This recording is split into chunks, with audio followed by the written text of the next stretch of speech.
Pronti? 1, 2, 3. Buona la prima, veloce Refosco Lag con il numero in corda. All'esterno prova a partire sollecita Ultra Lady Grad che passa a condurre con al largo Aquila della Notte. Ultra Lady Grad in vantaggio nei confronti di Refosco Lag. Due più attesi allo start hanno preso prima e seconda posizione. Di fuori allo scoperto Aquila della Notte, in seconda pariglia esterna c'è Anita Dipa, poi ancora lungo la corda Patrick S che è partito bene dal 6 seguendo Refosco Lag e si viene al passaggio davanti alle tribune con in vantaggio Ultra Lady e Aquila della Notte che prova ad andare all'attacco. Poi Refosco Lag, secondo in corda, a precedere Patrick S, ancora il 7 di Tudor Danny Griff, Anita Dipa all'esterno, quindi The Best of Glory che segue Antares Leone e ha anticipato Uliveto Bargal nel suo percorso.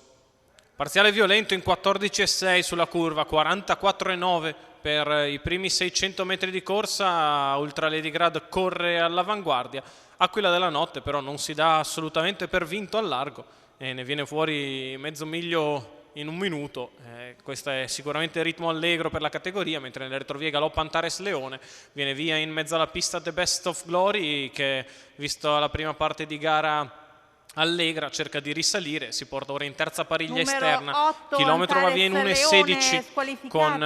Aquila della Notte che cede dopo il percorso oneroso, Anita Dipa che si muove al largo anticipando The Best of Glory, quindi ancora Uliveto Bargal. Ultra Lady intanto passa a un giro dalla fine sempre davanti, fa una frazione in 31,2, un po' di rifiato, ma ora arriva l'attacco da parte di Anita Dipa. Refosco Lag si sta godendo tutto dalla seconda posizione alla corda avanti a Patrick S, viene in mezzo alla pista The Best of Glory che va all'attacco dei primi, la curva passata in 15,5, il parziale di The Best of Glory è quello di un'altra categoria, sta passando nettamente, l'unico che prova a inseguirlo è Uliveto Bargal, ma The Best of Glory sicuramente gli ha rubato il tempo a 400 metri dalla conclusione, deve gestire 4 lunghezze, Uliveto che prova ad andarlo a prendere, 14,8 la dritta di là, The Best of Glory in vantaggio, Uliveto che prova ad arrivare, la curva di certo non è un favore per Uliveto perché trotta poco, si avvicina anche Patrick S, è sempre in vantaggio The Best of Glory che è richiesto ma lui è molto pigro, la retta d'arrivo con The Best of Glory in vantaggio, Uliveto che prova a riorganizzarsi, poi Patrick S, The Best of Glory che ha ancora 3 lunghezze nei confronti di Patrick che va su Uliveto, The Best of Glory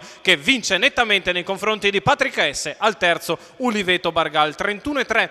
l'arrivo, 1,17,1